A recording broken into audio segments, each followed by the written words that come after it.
Bocah laki-laki tiba-tiba menghilang saat mengantarkan koran. Untuk menemukannya, orang tuanya menggunakan fotonya dicetak di karton susu yang bisa dilihat di setiap keluarga. Tapi setelah 23 tahun menghilang, ada tanda-tanda bahwa bocah itu masih hidup. Sungguh konspirasi yang mengerikan. Di balik ini, lihat edisi Biro Investigasi kali ini. Protagonis dari cerita ini bernama Johnny. Ada banyak bukti bahwa Johnny yang telah hilang selama bertahun-tahun masih hidup. Tapi entah kenapa dia tidak bisa pulang untuk berkumpul kembali dengan orang tuanya. Apa yang menyebabkan perpisahan keluarga seperti itu? Mari kita cari tahu mengapa anak laki-laki di karton susu tidak bisa pulang dalam kasus penculikan anak ini. Ceritanya terjadi pada bulan September 1982. Anak laki-laki berusia 12 tahun, Johnny pergi keluar pada jam 5.30 pagi untuk mengantarkan koran seperti biasa dengan boneka dan anjingnya. Johnny pergi lebih dari 1 jam hari itu. Orang tua tidak begitu khawatir karena anaknya mengatakan sehari sebelumnya dia mengirim koran untuk bertemu dengan temannya. Tapi tak lama kemudian ponsel Johnny berdering. Orang tuanya menjawab telepon itu. Tetapi semuanya adalah tentang koran saya mana pagi ini? Mengapa belum datang? Ketika mendengar ini, ayah tidak bisa duduk diam. Lagi pula, anaknya tidak pernah melakukan kesalahan dalam mengirimkan koran selama ini. Jadi dia cepat-cepat berpakaian dan pergi mencari putranya. Dia menemukan mobil Johnny dan anjingnya 2 blok dari rumah. Tapi Johnny tidak ada. Ayahnya berjalan di sekitar lingkungan. Setelah pencarian gagal, berlari pulang dengan panik dan menyuruh istrinya untuk memanggil polisi dengan cepat. Anak putranya hilang. Rumahnya berjalan kurang dari 5 km dari kantor polisi di kota kecil itu. Tetapi polisi membutuhkan waktu 50 menit untuk tiba. Setelah mendengarkan deskripsi orang tuanya, reaksi mereka adalah bahwa Johnny kabur dari rumah. Ibu Norin kalau berbicara sangat keras, pemarah. Dia selalu mengutamakan perlindungan keluarganya. Jadi, dia sangat marah ketika polisi mengkaitkannya dengan anak yang melarikan diri dari rumah. Mengetahui sang istri pemarah, sang suami pun segera keluar dan menjelaskan kepada polisi. Pak polisi, anak kami memiliki hubungan yang baik dengan keluarga. Bukan jenis anak yang kabur dari rumah ketika dia tidak bahagia. Terlebih lagi, ketika dia pergi, dia tidak hanya pergi tanpa pakaian dan dokumen, bahkan tidak mengambil uang dari pekerjaan paruh waktu. Tetapi polisi tidak bergeming. Seorang anak seusia ini hanya dapat dianggap meninggalkan rumah secara sukarela, kecuali dia melihatnya diculik. Tunggu hingga 72 jam sebelum dapat menggunakan bantuan polisi untuk mencarinya. Begitu dia mendengar ini, ibunya Norin segera keluar. Dia pergi dari pintu ke pintu di komplek dan bertanya, apakah ada yang melihat putranya Johnny di pagi hari. Alhasil, dia benar-benar menemukan beberapa saksi mata. Beberapa orang mengatakan mereka melihat mobil Ford berwarna biru langit diparkir di sebelah Johnny, dan pria bertopi itu mengatakan sesuatu kepadanya. Yang lain melihat mobil biru tua dengan garis hitam, perlahan mengikuti di belakang Johnny. Saat sedang minum kopi di balkon, setelah mengikuti jarak pendek, mobil tiba-tiba berhenti, menyalakan lampu belakang 3 kali, dan kemudian melaju kencang. 2 anak koran yang mengantarkan koran hari itu juga mengatakan bahwa mereka melihat 2 pria mengikuti Johnny. Tapi rute loper koran mereka berbeda dan tidak tahu apakah kedua pria itu yang membawanya pergi. Tapi kedua loper koran itu mengatakan bahwa mereka mendengar anjing Johnny menggonggong dengan keras. Tersangka yang dilihat oleh 3 orang saksi mata ini menyebutkan ciri-ciri yang bervariasi, dari kendaraan hingga penampilan. Semuanya berbeda. Hal ini membuat polisi semakin percaya bahwa Johnny kabur dari rumah. Karena tidak ada yang akan menghabiskan begitu banyak waktu untuk menculik seorang anak tanpa latar belakang dan tanpa uang. Polisi telah menghibur Norin. Mungkin putra Anda hanya pergi keluar dan melihat-lihat. Seharusnya sebentar lagi akan kembali. Tentu saja Norin tidak bisa mendengarkan dan masih membagikan sembelabaran di luar setiap hari untuk tetangga sekitar supaya membantu menemukan anaknya, membayar detektif swasta, bahkan meminta orang untuk menghipnotis saksi mata. Gambar tersangka berdasarkan deskripsi mereka dan mendapat petunjuk kunci. Salah satu plat nomornya tampaknya berasal dari Nebraska, Amerika Serikat. Jadi dia terus menulis surat kepada FBI berdasarkan petunjuk ini untuk meminta penyelidikan menyeluruh. Apakah ada geng yang menculik anak-anak di seluruh negara bagian? FBI menolak pengajuan kasus.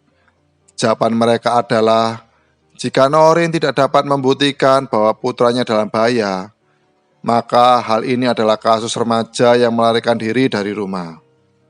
Untuk menemukan putra mereka, bahkan uang yang Norin hasilkan dalam waktu yang lama, uangnya tidak cukup banyak dan bahkan hampir diusir karena mereka tidak dapat membayar uang sewa rumah.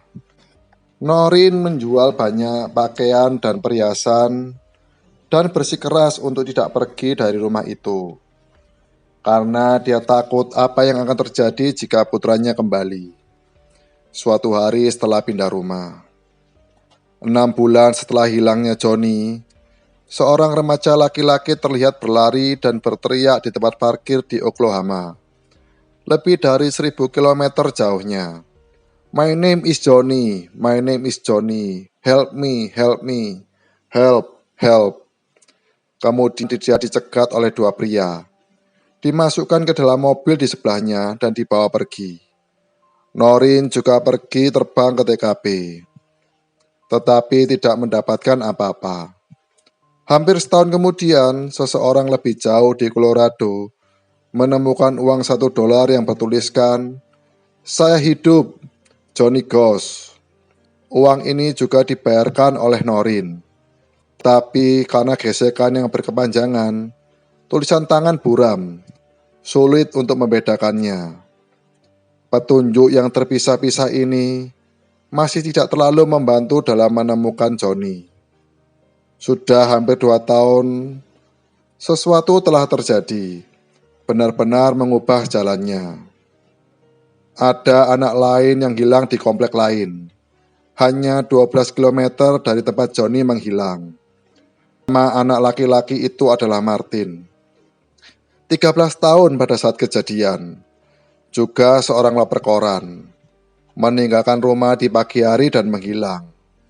Sama, ia juga terlihat berbicara dengan seseorang pria asing yang menyetir mobil. 2 kasus yang sangat mirip. Polisi telah membantah bahwa kedua kasus ini terkait. Mereka bahkan mengira Martin kabur dari rumah. Akibatnya orang tua keluarga juga marah. Mereka juga berpartisipasi dalam pencarian Johnny tahun itu. Siapa yang tahu bahwa anaknya menghilang dengan cara yang sama setelah kurang dari 2 tahun. Dan polisi masih buru-buru menutup kasus tersebut.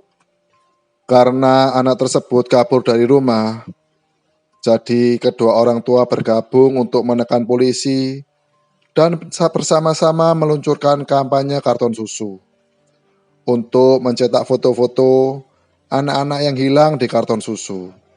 untuk disebarluaskan. Karton susu dipilih karena merupakan barang kebutuhan sehari-hari yang digunakan oleh banyak keluarga. Menggunakannya sebagai media akan dilihat oleh lebih banyak orang.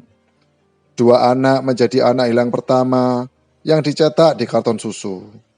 Langkah ini dengan cepat menarik perhatian media nasional di Amerika Serikat. Tapi orang-orang memuji perusahaan susu atas kontribusi mereka dalam pencarian anak-anak yang hilang. Tapi masih belum ada informasi lebih lanjut. Dan sudah 3 tahun sejak foto mereka dimasukkan ke dalam karton susu. Iowa, negara bagian AS, dan hilangnya Johnny. Seorang anak laki-laki berusia 13 tahun hilang di komplek lain yang berjarak kurang dari 20 menit. Hilangnya juga sama persis dalam komplek yang terdiri dari puluhan ribu orang. 3 anak laki-laki hilang hanya dalam waktu 5 tahun.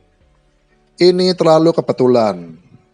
Namun setelah beberapa penyelidikan oleh polisi, kesimpulan mereka adalah bahwa anak itu kabur dari rumah. Mengapa polisi begitu negatif tentang rangkaian anak hilang ini? Seorang psikolog membuat alasan yang menyeramkan saat menasehati Ibu Johnny. Pelaku pedofilia biasa akan menculik anak-anak yang mereka sukai dengan tangan mereka sendiri. Tetapi bagaimana jika orang jahat itu adalah seorang pedofil dengan kekuasaan dan uang? Banyak hal yang bisa dijelaskan. Misalnya, mengapa saksi melihat beberapa orang bertindak pada saat yang sama ketika Johnny menghilang? Mengapa polisi begitu malas setelah menutup kasus dengan kesimpulan mereka melarikan diri dari rumah? Mengapa bahkan FBI tidak mau menanganinya? Apakah karena kekuatan di balik ini membuat mereka takut? Dan Noreen hanyalah seorang dia tidak bisa menggali lebih dalam. Namun keadaan berubah pada tahun 1989. Saat itu, polisi menangkap jaringan penyelundup yang menjual daging dan barang selundupan di Nebraska. Menangkap seorang pria bernama Paul. Baru berusia 21 tahun dan sudah melakukan banyak hal buruk. Dia mengungkapkan setelah penangkapannya bahwa dia telah terlibat dalam penculikan Johnny tahun itu. Menurut ingatan Paul, ada seseorang di balik layar untuk menemukan anak laki-laki yang bersih. Loper koran dipilih karena mereka umumnya tidak punya banyak uang dan mudah ditipu. Dan kemungkinan kecil akan terlihat di pagi hari ketika ada lebih sedikit orang. Ketika mereka menanyakan arah kepada Johnny, dia tidak mau masuk ke dalam mobil. Dan mereka mengeluarkan $100 atau sekitar Rp1.437.800. Hasilnya, ia masih tidak mau masuk ke dalam mobil, sehingga mereka menyeretnya ke dalam mobil dan membawa Johnny dan anak lain-lain yang diculik, lalu menguncinya, menunggu untuk dijemput oleh pria besar di atas. Dia tidak tahu kemana dia pergi setelah itu. Para ahli tidak yakin apakah ini bisa dipercaya atau tidak, karena orang ini memiliki masalah mental yang serius. Jadi mereka bertemu dengan Noreen. Mungkin hanya Noreen yang tahu apakah dia mengatakan yang sebenarnya. Ternyata Paul mengatakan Johnny memiliki tanda lahir kecil di lengannya dan bekas luka di betisnya, dan bekas luka kecil di lidahnya. Ketika dia sangat sedih, dia akan menemukan sudut kecil untuk meditasi yoga. Dia bilang itu yang diajarkan oleh ibunya. Mendengar kalimat terakhir, Noreen yang selalu kuat tidak bisa menahan tangis. Karena ini memang yang dia ajarkan kepada putranya untuk mengendalikan emosinya. Karena hal inilah dia yakin bahwa apa yang dikatakan Paul adalah benar. Johnny memang diculik olehnya dan diberikan kepada seorang pria besar. Yang perlu ditekankan di sini, investigasi atas hilangnya Johnny ini bukanlah penyelidikan resmi, tetapi program penyelidikan yang disebut America Most Wanted dan didanai. Ini nomor 1 di AS, tapi bukan peringkat tonton yang tidak fokus pada fakta. Dia menyewa berbagai profesional untuk menyelidiki kasus resmi, karena putra tuan rumah terluka oleh seorang pedofil pada awal tahun 1980-an dan meninggalkan tubuhnya. Pada akhirnya, hanya satu atasan yang ditemukan. Jadi, dia menangani semua kasus pedofilia dengan sangat serius.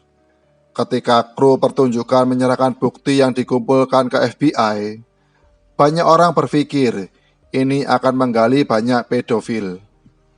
Tapi setelah beberapa penyelidikan oleh polisi setempat dan FBI, mereka merasa saksi mengalami gangguan jiwa berat. Kesaksiannya tidak bisa dipercaya sama sekali. Pada akhirnya itu mengubah hal-hal besar menjadi hal-hal kecil. Tapi tidak cukup mereka menggali salah satu upline Paul. Berdasarkan pengakuannya, Lawrence adalah seorang pengusaha Nebraska terkenal, dermawan, dan aktivis politik. Adapun klien seperti apa yang dia kirimkan kepada anak-anaknya, Paul tidak tahu, dan tidak tahu apakah ada jajaran yang lebih tinggi di atas Lawrence. Karena tepat setelah skandal itu terungkap, Lawrence ditangkap dan dijatuhi hukuman 6 tahun karena penipuan ekonomi.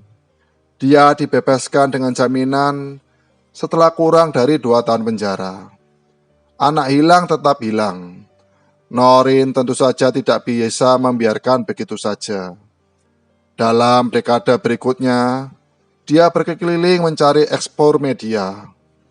Tapi dia tidak bisa mengubah kekuatan yang pengacara berperingkat teratas di Amerika Serikat seperti America Most Wanted, apalagi ia sendiri yang pasti tidak bisa mengubah apapun. Segera banyak media memulai memfitnahnya, mengatakan dia memiliki delusi penganiayaan, tuduhan palsu. Pada akhirnya, dia disebut sebagai wanita tidak masuk akal pertama di Amerika Serikat. Tapi dia menahan tekanan. Tidak hanya ada kemajuan, ia bahkan bisa membangun agensi, Pusat Nasional untuk Anak Hilang dan Tereksploitasi. Hasil membuat Kongres mengalokasikan puluhan juta dolar dalam setahun untuk membantu anak-anak yang hilang dan teraniaya. Pada saat yang sama, dia juga mendesak penghapusan aturan 72 jam untuk anak-anak hilang dapat dilaporkan. Dan rencana karton susu pertama kali yang dimulai olehnya untuk putranya lebih dipromosikan dengan penuh semangat oleh berbagai referensi. Dapat dikatakan bahwa kehadirannya telah membantu banyak anak hilang kembali ke rumah. Bagaimana dengan anaknya sendiri? Pada tahun 2005, Noreen akhirnya memecah kesunyiannya. Dia mengatakan, Johnny yang telah jauh dari rumah selama 15 tahun, kembali sebentar pada suatu malam di tahun 1997. Dia melihat 2 pria muda berdiri di bawah bayangan pintu. Meskipun belum melihat anak laki-lakinya dengan mata kepala sendiri selama bertahun-tahun, tapi Noreen segera menyadari bahwa dia adalah putranya. Johnny dan temannya masuk ke rumah dan duduk di sana selama hampir 1 jam. Ibu dan anak berpisah selama bertahun-tahun, tidak tahu bagaimana berbicara. Setelah lama terdiam, Johnny mengatakan bahwa dia selalu tahu bahwa ibunya mencarinya. Tapi dia tetap dikendalikan dan tidak bisa kabur. Hingga sekarang ia sudah dewasa dan bagi mereka sudah tidak berguna. Baru mereka terpaksa melepaskannya. Tapi dia juga melakukan beberapa hal buruk selama bertahun-tahun. Jadi dia tidak bisa pulang dan tidak bisa mengungkapkan identitasnya. Kalau tidak, dia akan melibatkan orang tuanya.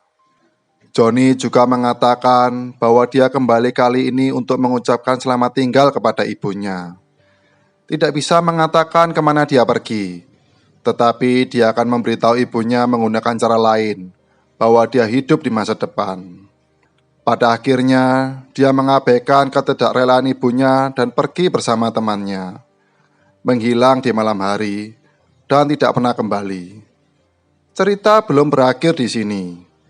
Berikut ini adalah berita hiburan yang sangat terkenal terkait dengan kasus ini. Meski belum dikonfirmasi, hal itu ramai diperbincangkan di Amerika Serikat pada tahun itu. Bahkan Gedung Putih mengeluarkan pernyataan mengenai hal ini. Johnny tidak hanya hidup, tetapi mungkin banyak orang Amerika telah melihatnya. Karena dia sebenarnya Jeff Gannon, petugas pers Gedung Putih dan pemerintahan George Walker Bush. Apa? Ketika saya melihat ini, itu sama dengan apa yang semua orang pikirkan. Itu terlalu omong kosong. Tetapi ketika saya melihat gambar orang ini, dibandingkan dengan Johnny yang menghilang saat itu, atau ibu Johnny Noreen, apakah sangat mirip? Dan tidak perlu pikir mereka hanya terlihat mirip saja. Intinya adalah asal-usul Jeff Gannon sangat misterius. CV-nya pada usia 30 hampir kosong. Bahkan Jeff Gannon secara khusus menekankan bahwa nama aslinya telah diubah berkali-kali. Perubahan paling awal adalah ketika dia 12 tahun. Saat itu namanya James Gacker. Dan juga Johnny yang menghilang. Saat berumur 12 tahun bermarga Goss, Johnny Goss, singkatannya JG. Petugas pers ini Jeff Gannon, dan nama lamanya James Gucker, disingkat JG. Jeff tidak memiliki resume yang sangat bagus. Tetapi setelah George Walker Bush memasuki Gedung Putih, ia menjadi petugas pers dan membuat banyak orang di industri iri.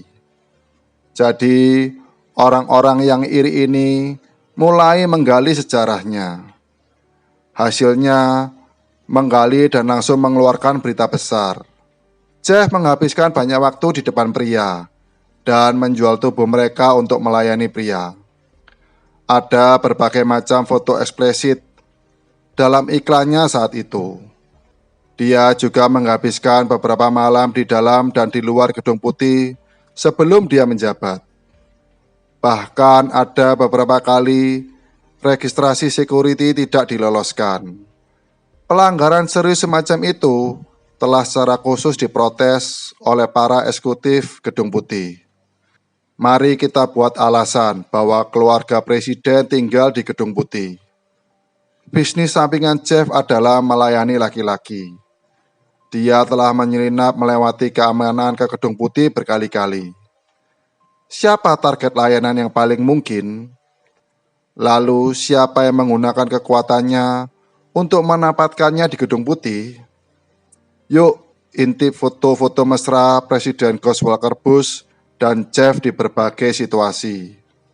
Mengapa orang berpikir Jeff adalah Johnny pada tahun itu? Pertama-tama, foto Jeff sangat jelas, tapi dia tidak pernah menunjukkan lengan luar dan betisnya. Dan keduanya persis di mana Johnny memiliki tanda lahir dan bekas luka. Dan tidak peduli apa yang diminta Korspes. Dia tidak mengatakan di mana orang tuanya berada. Belakangan, untuk membantah rumah tersebut, dia akhirnya merilis foto dirinya saat masih muda. Pada akhirnya, semua orang masih merasakan hal yang sama. Dan jika itu benar-benar untuk membantah rumor, lakukan saja tes DNA. Namun kedua belah pihak memiliki pemahaman diam-diam dan tidak tegas, tidak setuju untuk melakukan hal ini. Dan Noreen mengatakan pada 2005 bahwa putranya kembali setelah terpisah 8 tahun pada 1997. Mengapa dia menyimpan rahasia ini tuh? Dan kemudian tiba-tiba mengatakannya tahun 2005, itu adalah puncak rumor skandal intim antara Presiden Jeff dan George Walker Bush. Dan Lauren dalang dibalik penangkapan itu, dia seorang partai politik. Lawrence memberikan penghormatan kepada anak-anak muda ini. Tujuan besarnya adalah membuat dirinya naik ke lingkaran politik. Jadi, siapa Republikan teratas saat itu? Noreen pernah mengatakan kepada wartawan dalam sebuah wawancara, hanya karena Anda tidak ingin percaya bahwa sesuatu itu benar, itu tidak berarti itu tidak benar. Terima kasih telah menonton Biro Investigasi. Menurutmu, Jeff adalah Johnny bukan? Silahkan tinggalkan pesan di kolom komentar. Sampai jumpa lain waktu.